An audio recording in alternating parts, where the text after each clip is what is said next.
Perfecto. Bien, y ahí vamos entonces a la clasificación internacional de cefalea. Karen, ¿querés leer? No está, profe. Karen no está. Es cierto que la tengo ausente, perdón, Joaquín. Continúo yo.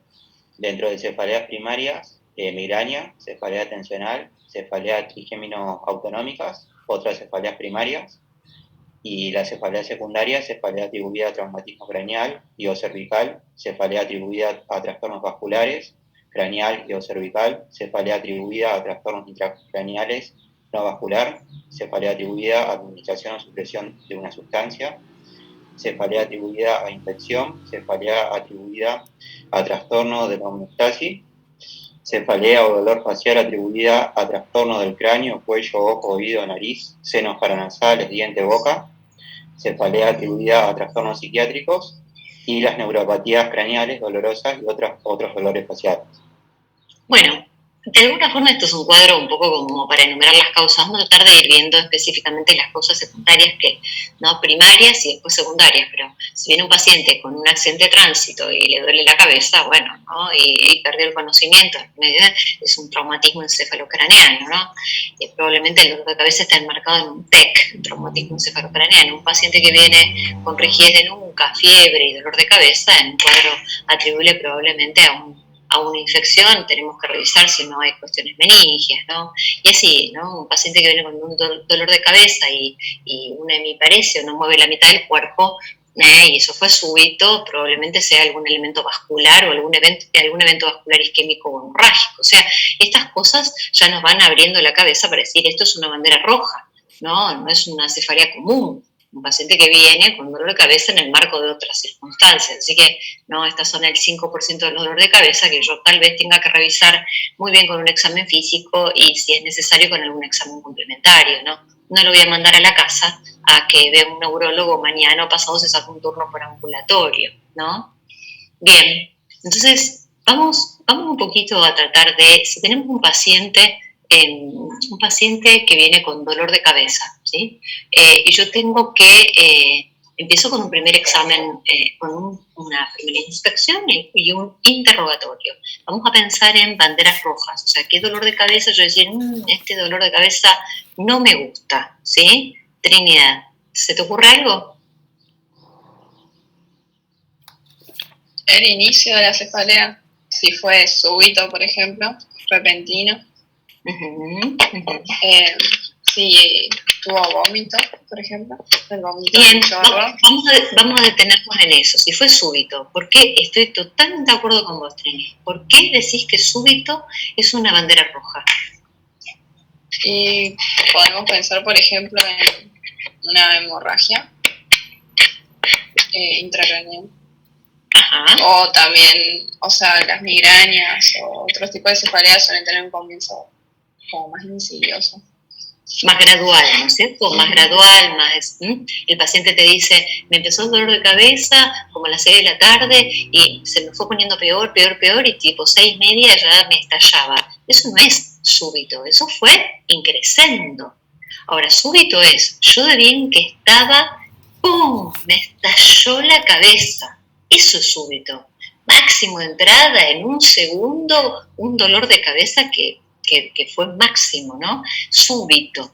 Esa es la diferencia entre el comienzo súbito y un comienzo paulatino. Entonces, estoy de acuerdo con una hemorragia, pero ¿qué cosa, dolor súbito, puede generar una hemorragia? Automáticamente, ¿qué pensamos, Federica? ¿Qué se te ocurre? No sé, yo pensaba también en hemorragia. Hemorragia, pero hemorragia por una ruptura de un aneurisma. Perfecto, exacto. Una hemorragia, pero secundaria a un aneurisma roto. O sea, nosotros, ¿qué nos duele en la cabeza? En la cabeza nos duele el aumento de presión, pero más que nada lo único que tiene receptores sensitivos son las meninges. Las meninges. El cerebro no duele. ¿Vieron la película de Hannibal? Que hay uno que le sacan la tapita del cráneo y se le está comiendo el cerebro, bien caníbal. Bueno, a ese tipo no le dolía, porque básicamente el cerebro no duele, el encéfalo no duele. Lo que duele son las membranas que cubren, que son las meninges. Por eso un paciente que tiene meningitis le duele la cabeza. Un paciente que tiene una hemorragia subaracnoidea, o sea, sangre dentro del espacio subaracnoideo que está entre las meninges, por rotura de aneurisma, le duele la cabeza. Entonces, ahora, ¿ustedes piensan que una infección como una meningitis, al paciente está fantástico, está tomando sol, está bárbaro, está en una fiesta y anda bárbaro y de golpe le da un dolor de cabeza, una meningitis bacteriana? ¿Se comportará así? No, tiene alteración de estado general. Seguro, es más insidioso, con fiebre, con una cefalalgia, de a poco. Ahora, un dolor de cabeza súbito es algo que de golpe rompió e inundó. Por eso el concepto de aneurisma roto. ¿Bien? ¿Se entiende? Entonces la hemorragia es por la localización, porque la localización normalmente que da dolor es la que es la sangre dentro del líquido cefalorraquídeo que irrita las meninges, y el paciente va a tener rigidez de nuca y demás. Perfecto. Entonces, como bien dijeron recién, una de las características, estoy totalmente de acuerdo, es la brusquedad de la instalación del dolor de cabeza. Entonces viene el paciente, uy, me duele la cabeza, doctora. Bueno, lo primero que van a preguntar es, ¿cómo se instaló? ¿Increscendo? ¿En 20, 30 minutos, una hora se puso mal? ¿O de golpe, pum, estalló? ¿Está? Bien, primera bandera roja. Bien, Ayelen, ¿qué otra cosa se te ocurre? ¿Qué otra bandera roja se te ocurre? Tampoco viene con nosotros. Pucha, che, estoy siendo lista. Ya ven que no es nada personal y voy siendo lista. Bruno, ¿qué otra cosa se te ocurre? Alteración del estado de conciencia, por ejemplo. ¿Cómo? Perdón, que no te escuché. Alteración del estado de conciencia. ¿Alteración del estado de conciencia? Sí, perfecto, estoy de acuerdo, sí, sí. ¿Y por qué se te ocurre que la alteración del estado de conciencia es una característica, una bandera roja? Y porque justamente puede estar asociado a causas secundarias, por ejemplo, entonces, por ejemplo, una meningoencefalitis puede producir un traumatismo, una hemorragia también por traumatismo. Bien, perfecto, totalmente de acuerdo. ¿Vos pensás que una cefalea tensional o una migraña podría darte trastorno de conciencia? No. No se me ocurre ninguna cefalea primaria que dé trastorno de conciencia, ¿sí? Estamos hablando de algo, un trastorno de conciencia es porque nosotros tenemos todo un sistema en nuestra cabeza que nos permite despertarnos y estar alerta. Eso se llama sistema reticular activador ascendente, tiene un nombre específico, y es toda una estructura de conexiones que va por el tronco encefálico y conecta con el tálamo, y el tálamo conecta con el hipotálamo y con toda la corteza cerebral. Entonces, cuando nos despertamos, esas estructuras del tronco cerebral empiezan a activarse y ¡pum!, despierta todo el cerebro. Cuando hay algo que afecta a ese sistema de despertarnos de alerta, estructural o químico o tóxico, por ejemplo, me tomo 20 clonazepam, me tomo 2 botellas de whisky, seguro que se intoxica, ¿no? Se afecta a esta estructura del despertar. Entonces ahí ya estoy pensando, esto no es algo primario, hay algo estructural, como dijiste, Bruno, que me está molestando el despertar del paciente, ¿no? Bien, perfecto. Rocío, ¿hay alguna otra cosa que se te ocurra? Sí, por ejemplo, si le haces un examen neurológico que esté normal o que venga con tosis palpebral o una dilatación del pupilar, midriasis. Bueno, ¿por qué? ¿Por qué decís eso? Está perfecto, ¿por qué pensaste así? Y yo había leído, por ejemplo, que pueden haber, por ejemplo, aneurismas que pueden comprometer, o también hernias, creo, que comprometen lo que es el tercer par o los pares oculares, los pares craneales, y pueden afectar también el parasimpático junto con eso y bueno, te causan una parálisis. Muy bien, muy bien. Vamos entonces a seguir y vemos acá. Marcos, ¿querés leer esto? Profe, una última cosa que quería preguntar si era bandera roja. Había leído en el Carreras que era también motivo para pedir una tomografía, era el desencadenado por esfuerzo, la cefalea. que también te la puede dar la migraña, pero algo decía de que algunos procesos expansivos a nivel cerebral con el esfuerzo pueden generar dolor. En realidad el esfuerzo es todo un tema, ¿no? Por ejemplo, se me ocurre esto en el esfuerzo. Tengo una paciente, según qué tipo de esfuerzo. Por ejemplo, te doy un ejemplo.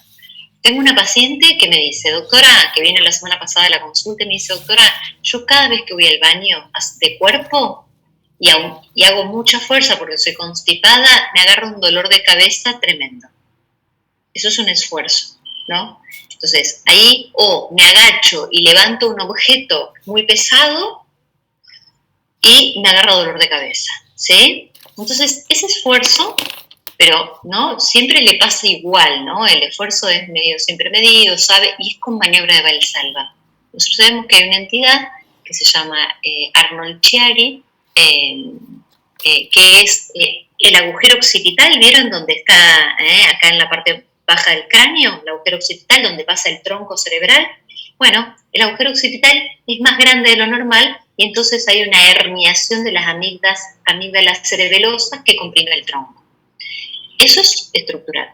Otra cosa que el paciente puede haberme dicho es, por ejemplo, y le daré el ejemplo, viene un paciente una vez al consultorio y me dice, doctora, me da un poco de escozor lo que le voy a comentar, pero yo estaba con mi esposa y estaba haciendo el salto del tigre. Andá a saber cuál es el salto del tigre. Pero estaba haciendo el salto del tigre y sintió un dolor como un hachazo en la parte cervical, ¿sí? Un dolor tremendo que nunca tuvo en la vida. Eso, ante un esfuerzo, porque interpreto que será un esfuerzo, el paciente hace un dolor enorme en la parte cervical. O podría haberme dicho, doctora, te hice un esfuerzo enorme y ¡pah! Un dolor tremendo en la parte de cuello, en la parte anterior. ¿Qué se te ocurre que estoy diciendo ahí? ¿Qué le pasó a ese paciente? ¿A alguien se le ocurre? ¿Qué le puede haber pasado ante el esfuerzo a ese paciente? ¿Por qué el dolor tan agudo?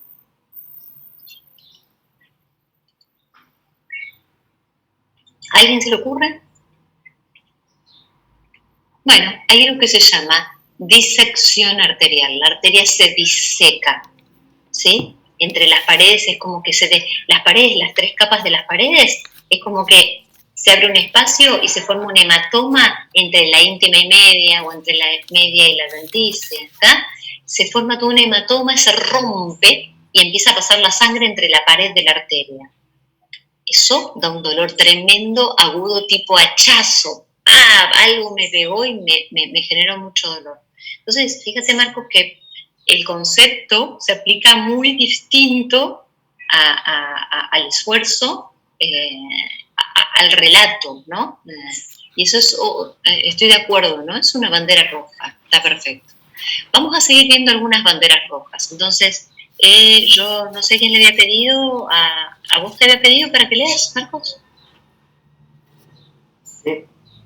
Dale, ¿Leo todo o leo la parte roja nomás? Todo puede ser.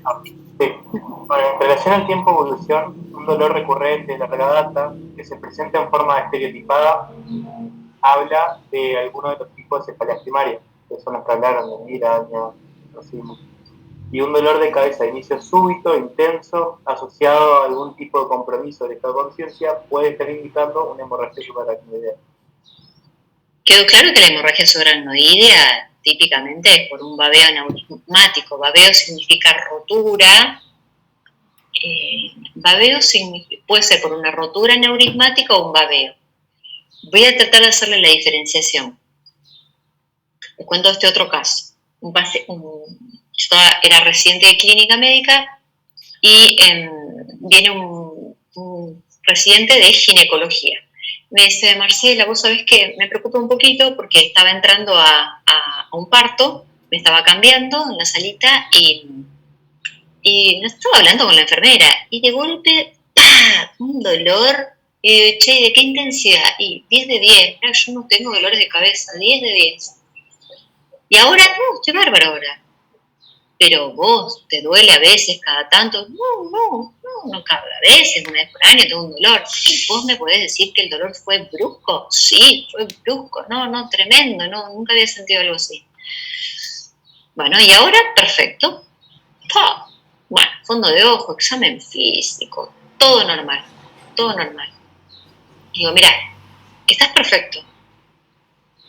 Te voy a hacer una tomografía y vamos a ver cómo estás. Pero a mí lo que no me gusta es la sensación brusca que tuviste. Eso para mí es una alerta enorme, algo brusco. Eso se revisa, así que yo no lo dejaría pasar. Bueno, lo derivo, se va a un sanatorio y le hacen una tomografía normal.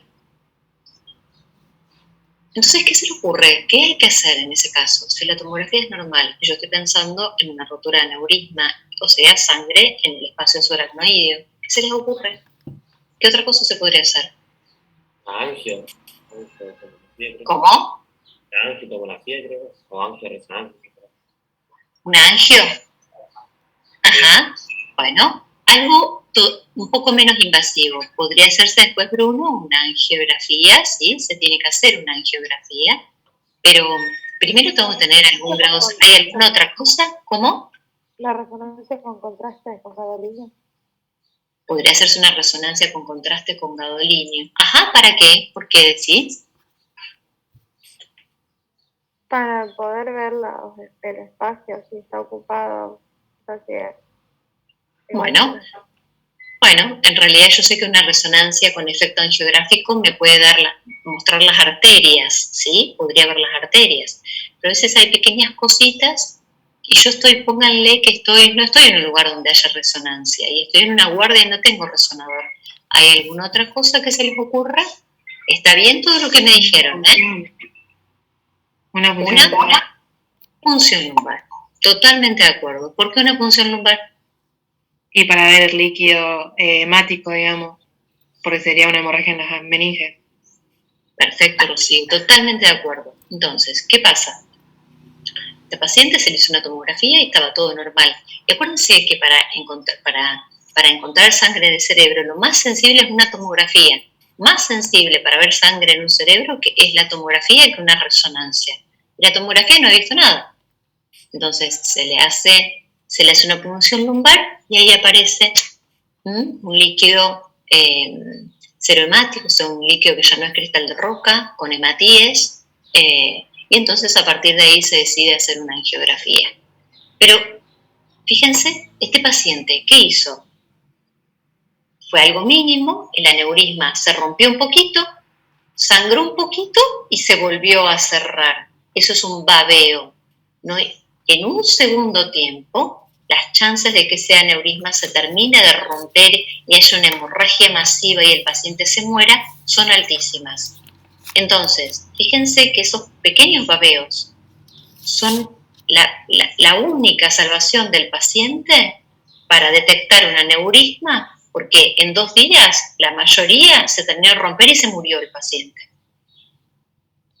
Y fue un dolor de cabeza que cuando yo lo veo ya no estaba, pero fue súbito. Solamente por eso se hizo toda la otra cuestión y se siguió con todos los estudios. ¿Bien? ¿Se entiende?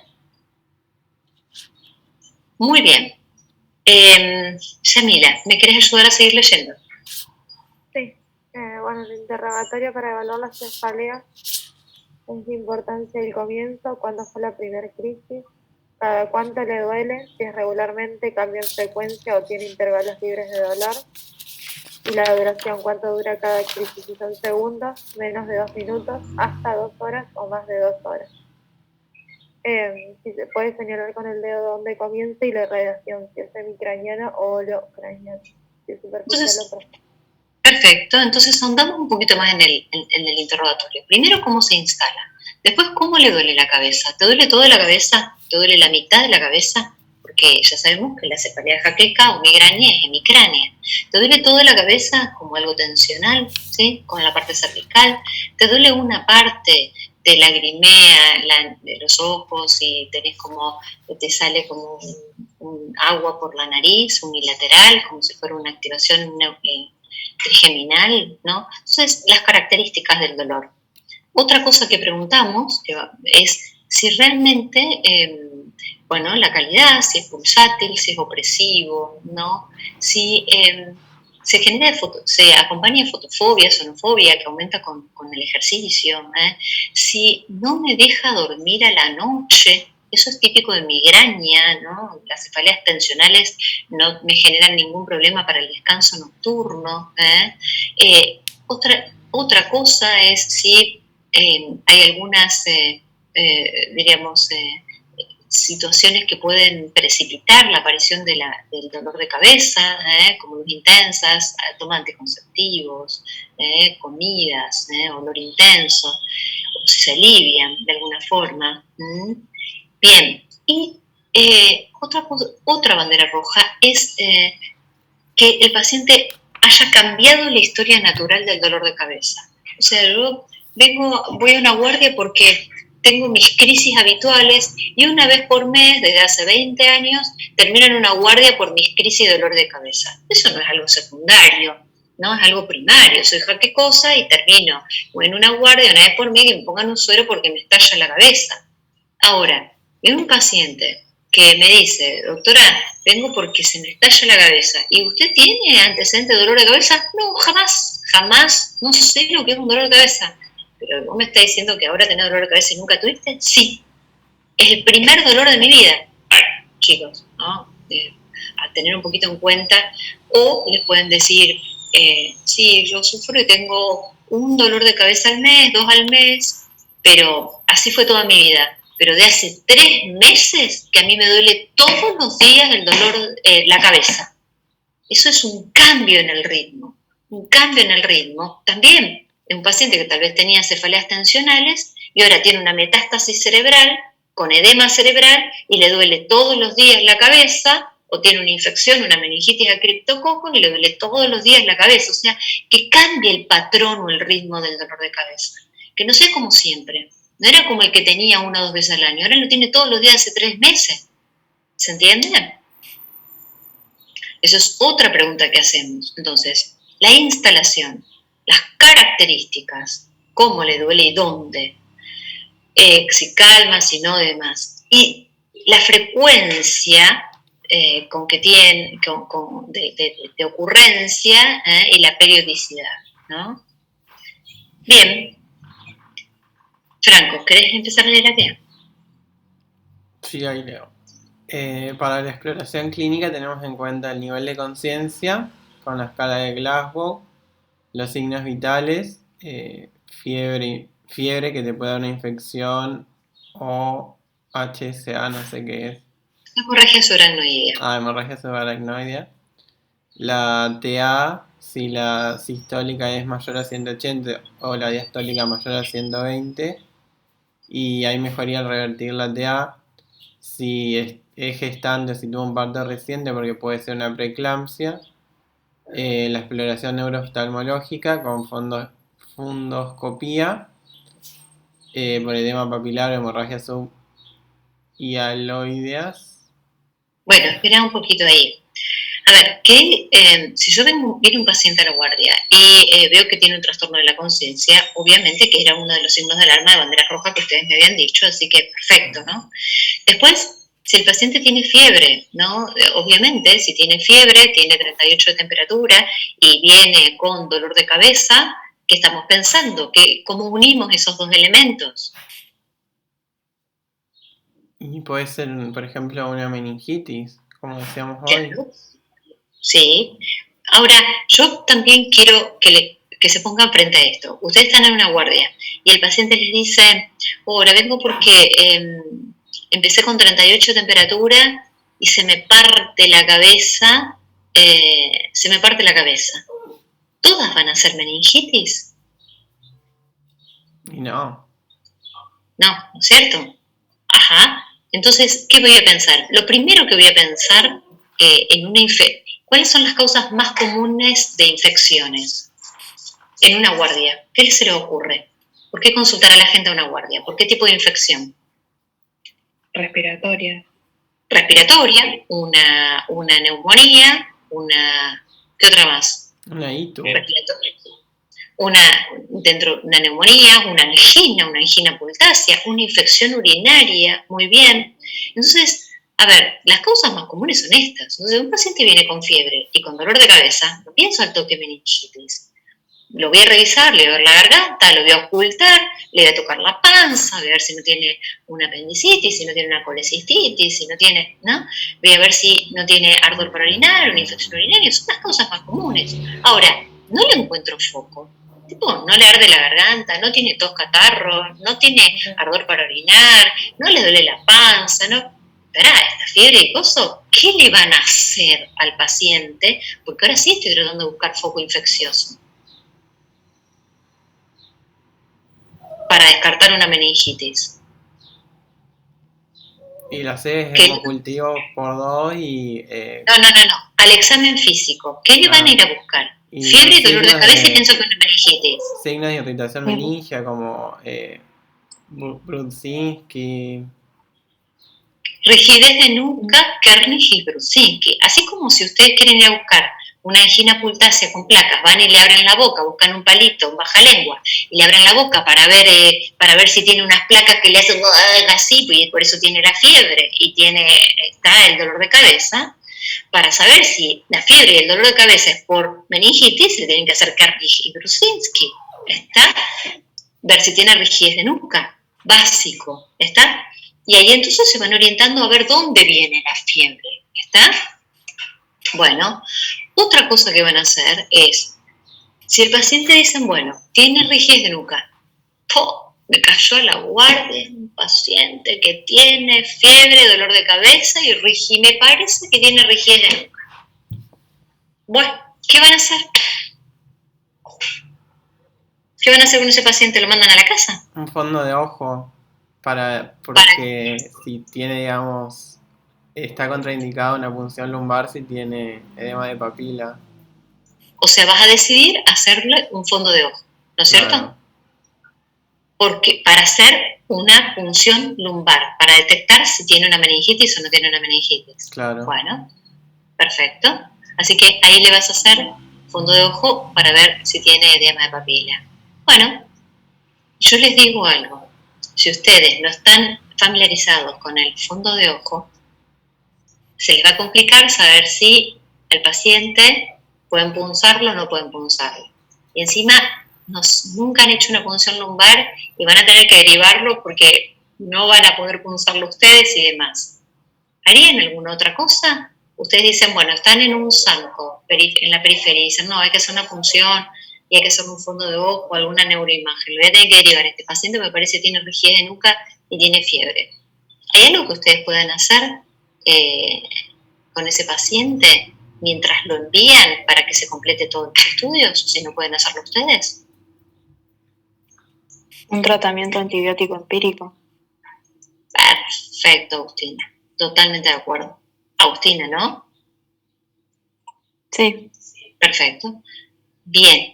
Y si, yo te digo, bueno, pero doctora, ¿a usted le hizo antibióticos? Y yo, entonces, ahora, ¿cómo voy a hacerle la punción y los hemocultivos? ¿A usted parece que es razonable eso? ¿Me va a dar todo negativo?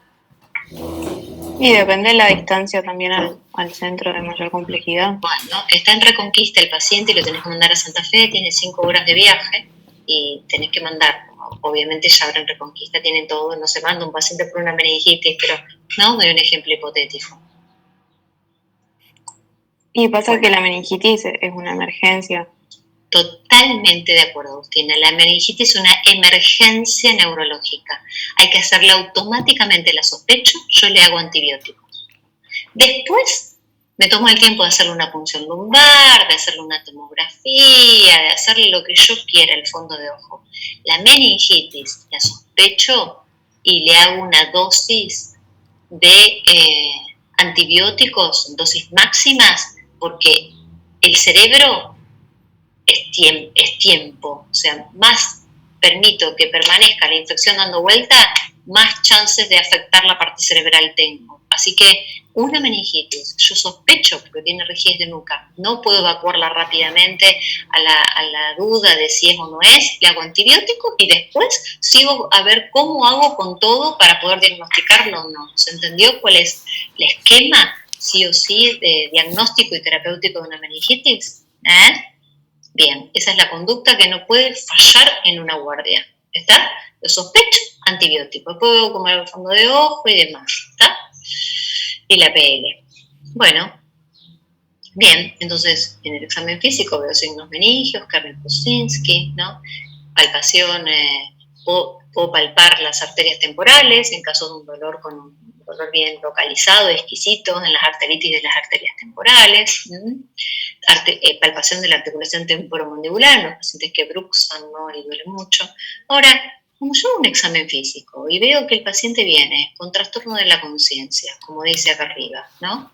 El dolor compromete las funciones corticales provocando confusión, desorientación, esto, pensar que hay una masa, algo que está afectando infección en el sistema nervioso central.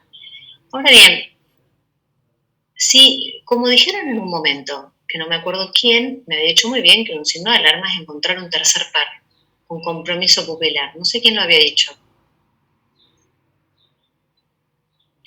Yo creo, profe. Bueno, perfecto. Recordame por qué habías dicho eso, porque no me acuerdo por qué me lo habías aclarado. No, porque, por ejemplo, si hay un proceso expansivo o un aneurisma que pueden comprimir el par, ahí se afectaría, digamos, el nervio y Sí. puede causar isquemia y eso hace que deje de funcionar, por ejemplo, y tenga tosis palpebral o alguna alteración en las pupilas. Bien, perfecto, estoy totalmente de acuerdo. ¿Qué pasa? El tercer par, ¿alguien se anima a recordarme cuál es el trayecto del tercer par? Como habíamos dicho que íbamos a repasar pares craneales, el trayecto o cuál es la función del tercer par. De a uno, por favor, porque si no, no los escucho todos juntos, ¿era? Yo algo me acuerdo. Algo El tercer par era el oculomotor y servía para inervar sobre todo los músculos que rodean el ojo, entre ellos el recto superior, el inferior y el oblicuo menor, y era el recto medial. El interno, medial, perfecto, muy bien. Y también tenía fibras parasimpáticas que inervaban el músculo ciliar para la constricción, para el cierre y la apertura de las pupilas. De la pupila, perfecto. Entonces, sí, dale, perdóname, sí te digo. Y bueno, el núcleo, digamos, está a nivel del mesencéfalo. Muy bien. Sale, está a la altura más o menos donde está el acueducto del mesencéfalo, cerca del colículo superior. Entonces va a salir hacia adelante, digamos, por los pedúnculos, entre los pedúnculos cerebelosos, y sale por el tronco, y ahí se iba a ir para seno cavernoso, y después ya sí se metía en la órbita, por la fisura superior, creo que. Perfecto. Entonces, cuando tenemos el tercer par, nosotros tenemos, ahora después para la semana que viene vamos a repasar circulación cerebral. Cuando nosotros vemos que la arteria posterior, la arteria basilar, se divide después en dos arterias cerebrales posteriores, ese tercer par pasa justo por debajo de las arterias cerebrales posteriores y pasa justo por debajo de una arteria muy importante que es la arteria comunicante posterior. Típicamente es la localización de los aneurismas. Entonces, cuando hay un aneurisma que de golpe se rompe o se ensancha, ¿no? O se agranda, comprime este tercer par. ¿Qué pasa? Como nosotros dijimos, un paciente viene con un dolor de cabeza brusco, y de golpe dice, doctora, vengo porque se me cayó el párpado, y cuando ustedes le levantan el párpado, el ojito, ¿dónde va a estar ubicado si tiene un tercer par? ¿Para dónde va a estar mirando? ¿Cómo lo razonan? Para afuera. Bien, ¿por qué razonaste para afuera? Porque el único músculo que queda es el recto externo, digamos. te queda Totalmente. nervado. El recto externo, muy bien, más el oblicuo mayor, pero el recto externo es el que predomina. Entonces el paciente viene con lactosis palpebral, porque también el elevador del párpado de la rama del tercer par. Cuando levanta el ojito plum, está para afuera. Oh, y un dolor de cabeza brusco y un tercer par. Ahí se van a acordar de la doctora Moro, eso es una urgencia. Eso puede ser un aneurisma que se ensanchó, que babeó, que rompió, eso es una urgencia, hay que llamar urgente al neurólogo. ¿Está? Por eso dice compromiso del tercer par, ¿no? También, pacientes que tienen un traumatismo de cráneo, cuando el cerebro, por ejemplo, piensen, te van por la calle y hay un accidentado, ¿sí? Como me pasó una vez yendo para Entre Ríos, ¡pum! Un accidente, me tengo que bajar del auto, veo, estaba hecho pomada el hombre, ¿no? Sangre por acá, la pata así, horrible. Y cuando lo miro al paciente, le levanto los ojitos, tenía un ojito para afuera y una pupila midriática. Un tercer par. Ahora, un traumatismo de cráneo, segura porque se reventó la cabeza, y un tercer par. ¿A quién se le ocurre de qué estamos hablando ahí?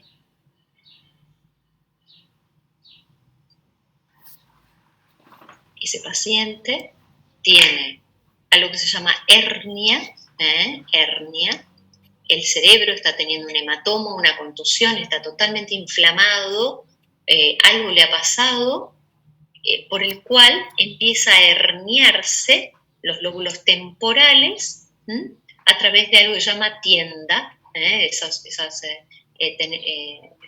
Tenemos distintas estructuras que separan en estancos el cerebro, y hay uno que es la tienda del cerebelo. Bien, estos lóbulos temporales lo que hacen es herniarse a través de la tienda y empiezan a comprimir el tercer par. Entonces yo sé que ese paciente que estaba en la calle totalmente inconsciente, con un tercer par, estaba teniendo o un hematoma cerebral, una hemorragia, una contusión masiva, con un edema, se estaba herniando, me comprometió el tercer par, y lo próximo de esa hernia es la muerte, la hernia del otro lado, con midriasis bilateral y la muerte cerebral. ¿Está? Bien. Así que fíjense si el tercer par no es muy alcahuete de un montón de cosas, y para eso estudiaron tercer par. ¿Está? Bien. Compromiso del sexto par. El sexto par es un sexto par muy largo en el cerebro, y cualquier aumento de presión intracraniana puede generar un sexto par. ¿No? Así que pacientes que tienen hipertensión endocraniana benigna, pacientes que tienen, no sé, SIDA con múltiples lesiones cerebrales infecciosas como criptococosis o histoplasmosis, tuberculosis, cualquier infección cerebral en un paciente HIV que empieza a generar aumento de la presión endocraniana. El paciente viene hace 1 mes, 2 meses con dolor de cabeza todos los días y tiene un sexto par, ¿no? Típico de hipertensión endocraniana, ¿no? Cefalea y sexto par. ¿Sí? Bueno, ¿cómo vamos? ¿Bien con neurología? Trini, no te estoy viendo. En lo posible, me gusta la cámara prendida de todos. Bueno. Disculpa, profe, estaba comiendo. Perfecto, no hay problema. Yo recorro siempre y les veo las caritas a todos y veo si hacen cara de no entender nada, cara de más o menos ir siguiendo, cara de aburrido, y es una forma de tenerlos presentes y hacer esta virtualidad lo menos, lo más llevadera posible. Bueno, muy bien. Ya que prendiste la cámara, ¿querés leerme? ¿Cuándo pedir imágenes en una cefalea? Inicio brusco, primera crisis o la peor, examen neurológico normal, compromiso de la conciencia, hemicraniana que no cambia de lugar, de reciente comienzo en el adulto, rápida progresión. se entiende estas características, es todo lo que dijimos, ¿no? Un paciente que nunca tuvo dolor de cabeza y que ahora hace un mes que le duele la cabeza, eso es una metástasis cerebral, una infección, rápida progresión, ¿no? Algo en examen neurológico, todo lo que hablamos ahora está resumido. Bueno, vamos un poquito a tratar de ahondar en lo que es migraña, ¿sí? Bien, vamos, 3 o 4 cosas, ¿no? ¿Quién me pueden describir rápidamente cómo le duele a alguien? ¿Alguien de ustedes es migrañoso? No, Alguien tiene que ser, porque por la prevalencia de la migraña, alguien le tiene que haber dolido tipo migraña alguna vez en la cabeza. yo he tenido migraña por un par de años. ¿Vos has tenido migraña? Bueno, a ver, ¿a qué llamas migraña? ¿Cómo te dolió la cabeza? Mi dolor era hemicraneal, era intenso, pero la migraña puede ser de moderado a intenso. Puede exacerbarse con los sonidos o con la luz, la fotofobia, sonofobia. Puede acompañarse de náuseas y vómitos y de carácter pulsátil. ¿Todo eso lo tenías? ¿Todo eso lo tuviste? Lo que no tenía era náuseas y vómitos, pero después todo lo otro. Todo lo otro sí. Bueno, yo soy migrañosa típicamente. El dolor de cabeza a mí me duele a veces en la bolita del ojo, retroorbitario, frontal, a veces se hace occipital, pero siempre en la mitad de la cabeza. Como que late, pulsa, me molesta la luz, los sonidos. A veces estoy medio nauseosa, pero tampoco he llegado a los vómitos, salvo en alguna crisis migrañosa que he tenido. Bien, ¿no? Son bien característicos. La jaqueca con migraña es bien característica, ¿sí? Así que juntamos todos los criterios de una migraña típica, ¿no? Bien. También iba a decir que lo de pedir estudios, por lo que había dicho, relacionado con el esfuerzo físico, cuando yo consulté al neurólogo, le dije que a mí se me exacerbaba mucho más cuando iba al gimnasio. Y por eso me pidió una resonancia magnética, pero no vio nada que se relacione con el dolor. Aquí un quiste nomás. Perfecto. La migraña se puede exacerbar con el ejercicio físico, ¿eh? De por sí, la jaqueca con migraña se puede exacerbar, así que el esfuerzo físico depende, ¿no? Entonces, una cosa es que hagas gimnasio y estés así, y otra cosa es que hagas un esfuerzo brusco de Valsalva y siempre ante un esfuerzo te agarra un dolor espontáneo. Otra cosa es que te dé un hachazo, un dolor brusco ante un esfuerzo. Viste que va variando el tema del esfuerzo, pero la jaqueca empeora con los esfuerzos también, ¿no? Bien, tenemos una clasificación que es migraña sin aura, con aura, síndromes periódicos de la infancia, retiniana y complicaciones de la migraña. ¿Tuviste alguna vez algún aura? Es como que yo me doy cuenta que voy a tener migraña antes. ¿Por qué? Veo en la luz como puntos, no sé cómo explicar. Sí, son como lucecitas, así como destellos. Y después empiezo a sentir como la cabeza pesada y después ya arranca. Bueno, esas son las famosas auras visuales, Marcos. Las auras visuales son escotomas centelleantes. Escotomas es pérdida de la visión en alguna parte del campo visual y después ver como destellos y después al rato, a los 10-15 minutos, viene la jaqueca con migraña. Lo que te permite el aura es decir, bueno, me va a venir una migraña, tomo un analgésico, así no se me desencadena, ¿no? Ahora hay otros tipos de auras. Las auras visuales son las más comunes. Hay pacientes que tienen hormigueos peribucales, se lo hormiguea a la mitad del cuerpo, otros que tienen un trastorno en donde empiezan a no poder hablar o no encuentran las palabras para mencionar ciertas cosas, se encuentran trabados, quieren decir algo y dicen, pero las palabras muy bien no les salen, ¿no? Una lentitud cognitiva, o sea, un montón de sensaciones previas, ¿no? Eso, el aura son síntomas que aparecen 10-15 minutos antes de la crisis jaquecoso-migrañosa. Siempre sabemos que hay una historia familiar, o sea, seguramente tu papá, tu mamá, abuelo, tío, alguien ha sido jaquecoso, Marcos, y vos heredaste esa predisposición. Y probablemente si como la heredaste, la vas a pasar, así que lo familiar es la historia de la jaqueca, ¿no? Más frecuente en mujeres, en hombres también, edad de comienzo, y la influencia hormonal, los anticonceptivos es una macana en las mujeres, ¿no? Porque los anticonceptivos empeoran a veces la situación de la jaqueca o migraña, ¿no? Bien, hay un montón de cosas disparadores que decimos, ¿no? el dormir demasiado o al contrario, no dormir mucho. La hipoglucemia, o sea, hacer ayunos prolongados, da dolor de cabeza a los jaquecosos. Algunos medicamentos, algunas comidas especial, estar medio angustiado, ¿no? O medio pasado con mucha ansiedad. Bien, actividad física extenuante, ¿no? Un montón de cuestiones. Bien, así que hay algo que se llama aura, pero también hay algo que se llama fase prodrómica, que aparece 24 a 48 horas antes de que agarre el dolor de cabeza.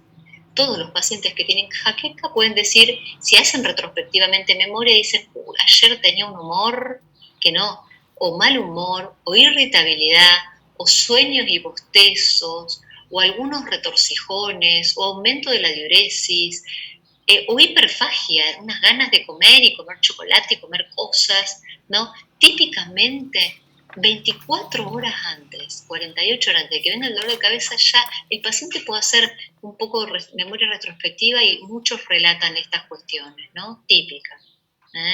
Y esos son síntomas prodrómicos, ¿sí? Bien.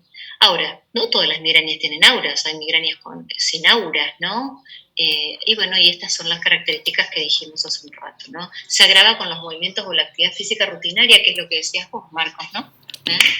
Bien, muy bien. Migraña con aura, el 80% son visuales, pueden ser parestesias, lenguaje, duran un ratito, pueden estar antes, durante o después del episodio de dolor de cabeza, ¿sí? Pero estos típicos son los más frecuentes. Bien, y estas son clasificaciones dentro de la cefalea. Yo después le voy a pasar los power, algunas variantes de migraña que tienen algunas características especiales con síntomas especiales. Vamos un poco a fisiopatogenia. Nosotros sabemos que la jaqueca es esto. Los pacientes heredan un problema, heredamos, porque yo lo tengo, una sensibilidad especial en unas neuronas que están acá en la parte de tronco cerebral, en las neuronas, es una canalopatía, un problema en los canales de calcio que las vuelve más irritables, ¿sí? A esas neuronas. Esas neuronas más irritables descargan, por ejemplo, estas neuronas del RAFE medio descargan en el nervio trigémino, y el nervio trigémino lo que hace es generar vasodilatación de las arterias meníngeas. El nervio trigémino, por ejemplo, se irrita el nervio trigémino derecho, entonces se vasodilatan las arterias meníngeas y de ese sector, y empieza esa pulsatilidad típica de la jaqueca con el dolor, ¿sí? Bien. Estas complicaciones típicas de las migrañas, ¿no? Una migraña, un paciente que tiene al menos toma analgésicos durante 15 días por 3 meses durante el año, se habla de migraña crónica o migraña por abuso de analgésicos. Esto es un concepto muy importante, chicos. Traten de grabarlo. Un paciente, cuando viene un paciente con dolor de cabeza, le pregunto, bueno, a ver, ¿cuántas veces al mes te duele la cabeza? ¿Te duele 1 o 2 o 3 veces a la semana? Y dice, no, doctora, más o menos 2 veces, pero a veces son 3. Bueno, si son 2 o 3 veces por semana que tomo un analgésico, un ibuprofeno, al mes son 12, ¿está? Entonces, sabemos que pacientes que toman 10 comprimidos de analgésicos, de ergotamínicos son Migral, Tetralgin, Ibupirac Migra, todo lo que tenga ergotamina, y que lo hace así durante 3 meses seguidos, el dolor de cabeza es generado por el mismo analgésico. El abuso de analgésicos me está generando el dolor de cabeza y tengo que plantear un tratamiento preventivo para ese paciente. Así que eso se llama cefalea por abuso de analgésicos. Fíjense que con poco, si el paciente me dice tomo 1 o 2 tetralgin por semana, eso ya es cefalea por abuso de analgésicos. El mismo tetralgin le está generando una migraña crónica. En cambio, si son analgésicos de cualquier índole, paracetamol, ibuprofeno, ketorolac, naproxeno, diclofenac, cualquier AINE, 15 comprimidos al mes durante 3 meses, también puedo clasificarlos como que el mismo analgésico está generando una migraña crónica y la cefalea es por abuso de analgésicos. ¿Está? Bien. Ahora, típico que venga a la guardia un paciente, porque los jaquecosos no van, siempre tienen su dolor de cabeza, se lo bancan, se toman el analgésico, pero un paciente que agarró y tiene un día, se tomó un ibuprofeno, tomó cada 8 horas un ibuprofeno, no le pasó, al día siguiente se levanta y se le parte la cabeza y empieza con vómitos, va a una guardia porque dice, sacame este dolor de cabeza.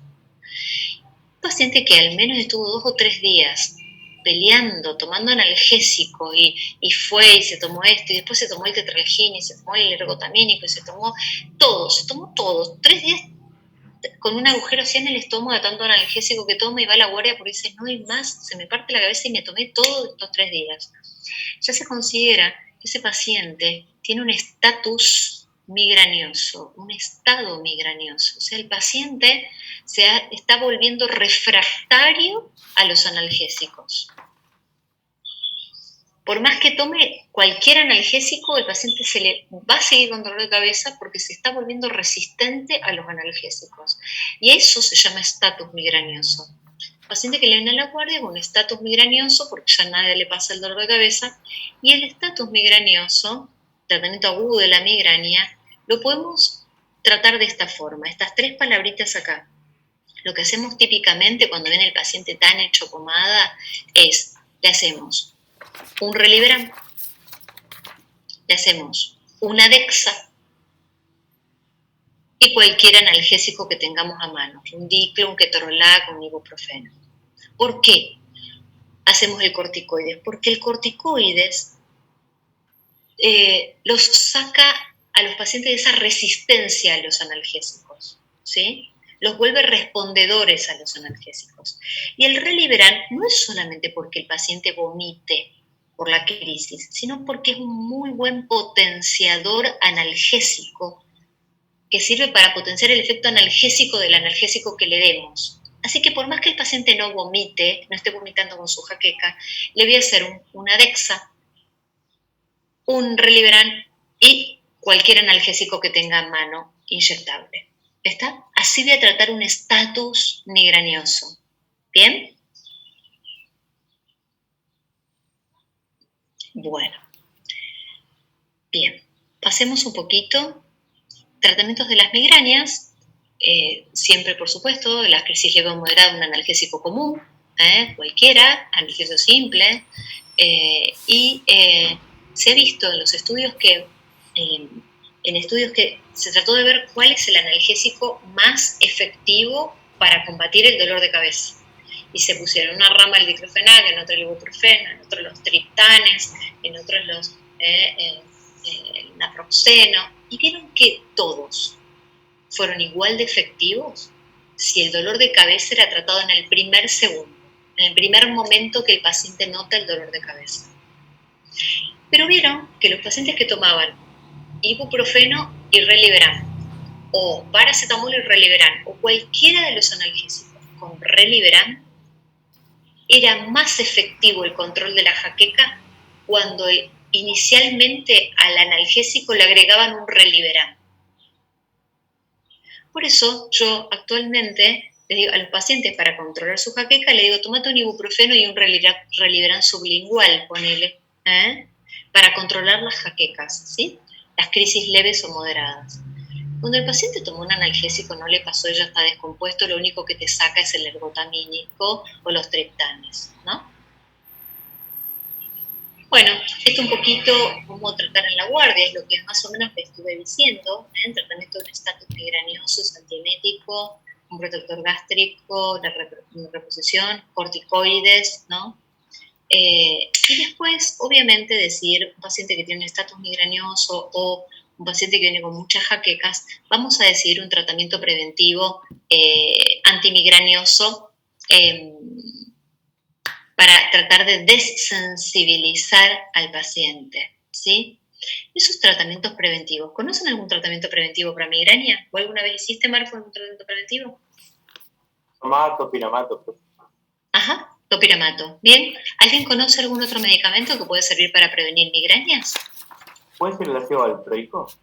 El ácido valproico es otro, Bien, ¿alguien más? ¿Conoce algún otro? Bueno, vamos a tratar de ver. Tenemos el propranolol, les voy a marcar acá en toda esta lista los más importantes. El propranolol, muy frecuentemente usado. El topiramato y ácido valproico, son otros dos muy usados. Y la flunaricina y la amitriptilina. Muy usados estos fármacos para prevenir las migrañas. La amitriptilina sirve para prevenir las cefaleas mixtas, tanto las que son cefaleas tensionales con elementos migrañosos, ¿sí? Las que tienen cefaleas tensionales y también los que tienen jaquecas o migrañas. Esa es la amitriptilina, muy buena. ¿Está? Esos son los más frecuentes. Bueno, cefalea timpotensional me parece que es algo que pueden repasar ustedes, ¿no? Y poder abordar ustedes con facilidad, ¿no?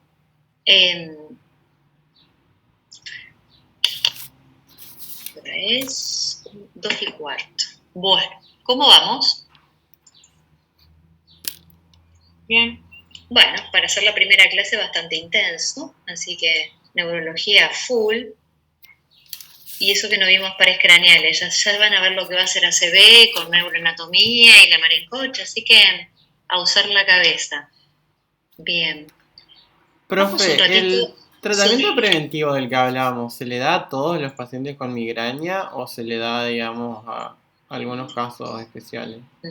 Pacientes, por ejemplo, que hacen estatus migrañosos, obviamente que ya en ese estado se propone hacer tratamiento preventivo durante 2, 3, 4 meses. No hay un tiempo de cuánto, o sea, hay algunos que hacen 1 año un tratamiento preventivo, otros que hacen 2 años, otros que hacen 2 meses, 3 meses, eso depende del paciente. Paciente que tiene cefalea por abuso de analgésicos, como dijimos recién, que toma muchos analgésicos por mes para controlar sus crisis. Pacientes que tienen migrañas con auras, donde son muy molestas las auras, porque por ahí algunos tienen solamente unas lucecitas, pero otros no pueden hablar por un rato, se les hormiguea el cuerpo, tienen lucecitas, ¿no? O sea, son bastante, las auras pueden ser muy molestas. Pacientes que tienen migraña vertiginosa, es otra entidad, o sea, vértigos a repetición que son producidos por la jaqueca o migraña. Todas esas son indicaciones de hacer un tratamiento preventivo, ¿sí? Bien. Okay. Bueno, vamos a tratar de ejemplificar para no ir tanto a los criterios de cefaleas, ¿no? Geminoautonómicas. Yo les voy a explicar cómo les llega un paciente con cefalea en racimos. O a ver si alguien de ustedes se anima a decirme cómo le llega a una guardia un paciente con una cefalea en racimo. ¿De qué se queja el paciente? Bruno, ¿se te ocurre?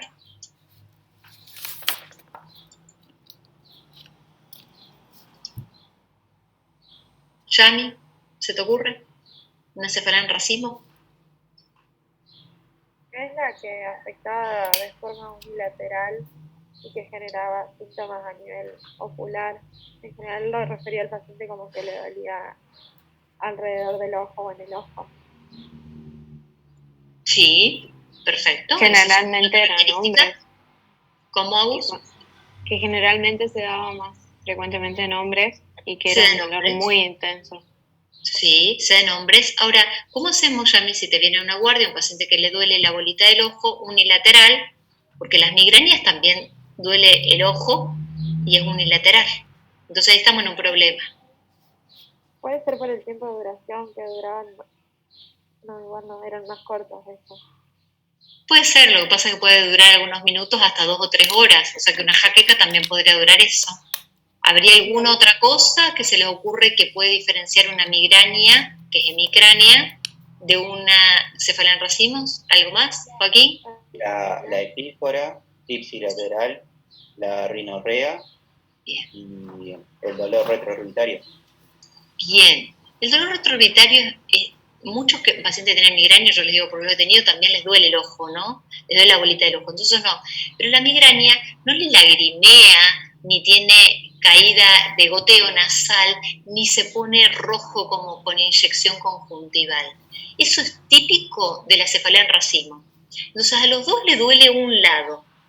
Le duele la bolita del ojo, le duele un lado. Pero la cefalea en racimo es típica en hombres ¿En qué momento suele aparecer del día la cefalea en racimo?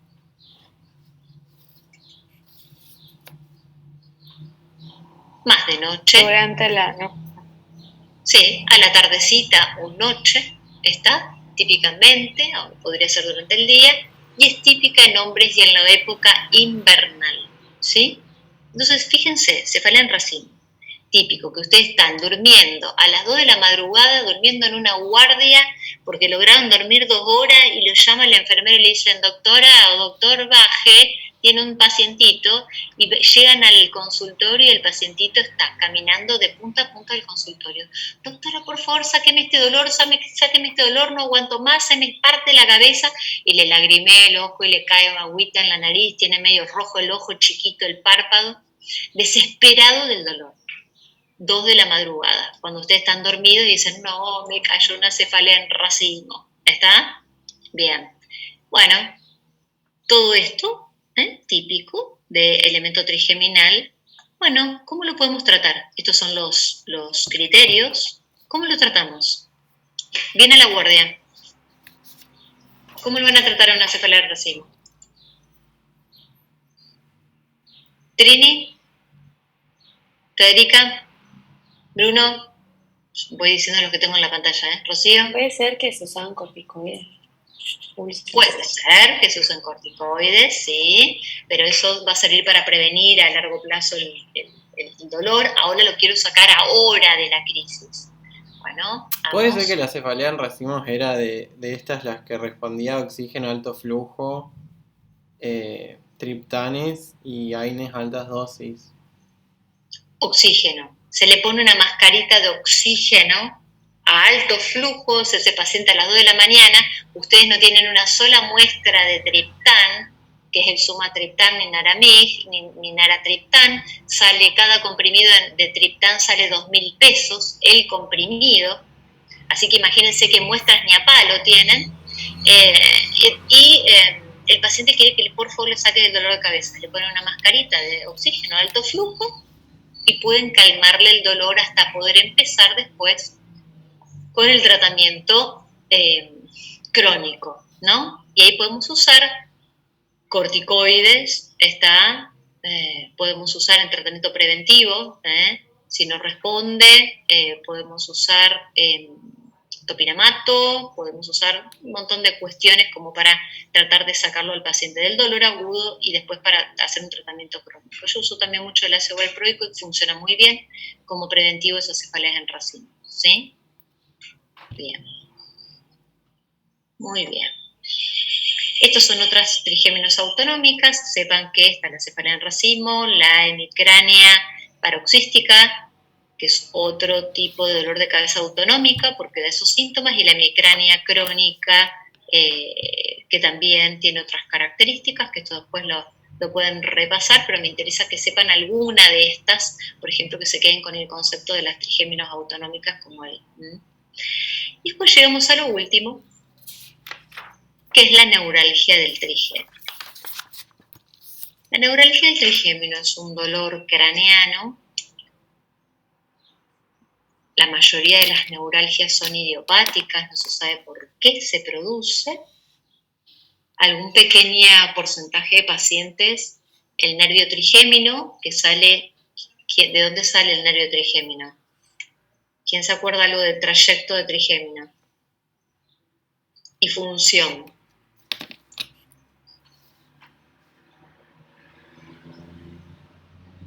Tenía varios núcleos, tenían los núcleos sensitivos, estaba el motor. Los sensitivos había como 3 alturas, había uno que era espinal, que era termoalgésica, llevaba la sensibilidad. Después estaba el principal, que estaba en la protuberancia, y ese tenía la sensibilidad táctil, y después estaba el del mesencéfalo, que esa era la profunda, la propioceptiva. Entonces estaba como distribuido en todo el tronco. Y después estaba el motor, que el motor estaba en la protuberancia, si mal no recuerdo. Y iban a salir como justamente a la altura de la protuberancia por el tronco del encéfalo en la parte anterior. El tronco ese era el origen aparente. Y después, bueno, iba a dar sus 3 ramas, la oftálmica, la mandibular y la maxilar. La oftálmica era sensitiva, la maxilar también, y la mandibular era mixta. Y hacía muchas cosas el trigémino. Entre ellas, bueno, la sensibilidad de la cara, después inervaba los músculos de la masticación, y también tenía funciones reflejas que se exploraban. Muy bien, perfecto. A mí lo que me interesa específicamente, bien Federica, es del nervio trigémino, es que este nervio no va a dar una neuralgia, el trigémino no va a dar claudicación mandibular por debilidad de los músculos masticatorios, pero sí va a dar un dolor por afectación de la parte sensitiva. Generalmente la neuralgia del trigémino afecta rama inferior, mandibular y maxilar, rama media, estas dos, por eso el dolor típicamente es de acá. El paciente tiene un dolor en donde le da el trigémino da la sensibilidad también a todas las encías, le duele cuando se cepilla los dientes, le duele cuando toma agua fría, como un choque eléctrico, como, piensen ustedes una picana eléctrica que crack, le pica, ¿no? Y le genera toda una descarga y le electrifica toda la cara, ¿no? Eso es una neuralgia del trigémino. Entonces, cualquier cosa les gatilla esa electricidad, esa picana eléctrica que le viene a la cara. Es tremendo el dolor, es tremendo, y el manejo del dolor crónico es bastante complicado, ¿sí? La droga por elección es la carbamazepina, ¿está? La carbamazepina, ¿sí? Después de segunda opción que se suele agregar es la amitriptilina, pregabalina, baclofeno, pero de elección es la carbamazepina. Así que estos dolores, como dice acá, son choques eléctricos que por cualquier cosa, por tragar, por hablar, por cepillarse el diente, por afeitarse, por todo, hasta para toman con agua con un sorbete del otro lado para no tener que mover y que nada le estimule para que no le genere la descarga, ¿no? Bastante complejo el tema de la neuralgia del trigémino, aparte que tiene un alto índice de suicidio por ser uno de los dolores crónicos más intensos reportados, ¿no? Bueno, muy bien, creo que podemos dar por terminada una clase bastante exhaustiva, primera clase, bienvenidos a Neurología. La idea es, la semana que viene, empezar con vascular. Cuando yo les pongo en el WhatsApp que quiero que repasen algunos conceptos y demás anatómicos, ahora, esto fue una primera, no pudimos tener un primer encuentro el martes, pero ahora va en serio. Para ACB, yo les voy a pedir que repasen sí o sí neuroanatomía, y la primera parte de la clase, lo que vamos a ver el martes, casi va a ser todo neuroanatomía. ¿Neuroanatomía qué significa? Arterias, irrigación anterior, irrigación posterior, o sea, arterias carótidas con arteria cerebral media, cerebral anterior, polígono de Willis, la cerebral posterior, las vertebrales con la arteria basilar, las cerebrales posteriores, toda circulación con sus ramas que irriga cada zona, áreas funcionales. Recordemos un poco la corteza motora primaria, el área de Wernicke, lo que es todas las distintas áreas funcionales cerebrales, cerebelo y funciones cerebelosas. Pares craneanos ya lo tenían que ver para hoy, así que solamente lo van a repasar, pero vamos a dar algunos conceptos de pares craneales. La primera clase va a ser específicamente de ACB, neuroanatomía. Así que a full con conceptos de neuroanatomía, ¿está? Y más o menos la modalidad es la modalidad que vieron hoy. O sea, yo agarro la lista, prim, explícame esto, explícame lo otro, explícame arteria cerebral media, explícame esto, explícame. Así que a repasar bien los conceptos, porque todos van a participar y a todos les voy a pedir hablar sobre o el repaso que han hecho y sobre los distintos temas. ¿Está? ¿Bien? Así que van a tener un hermoso fin de semana con neuroanatomía y bueno, van a repasar primer año, pero no se preocupen porque después cuando empecemos la clase y cuando terminemos el viernes van a entender por qué era importante hacer todo el repaso y va a valer la pena haber hecho todo el repaso de neuroanatomía. ¿Estamos? ¿Bien? Le dicen a Karen todo lo que tiene ausente y que por favor se ayorne con el tema para el martes. ¿Está? Porque va a entrar dentro de la dinámica. ¿Bien? Perfecto, profe. Muy bien, chicos. Bueno, profe. Bueno, a cuidarse. Nos vemos el martes. Nos vemos, Chao. gracias. Nos vemos. Chao, chao.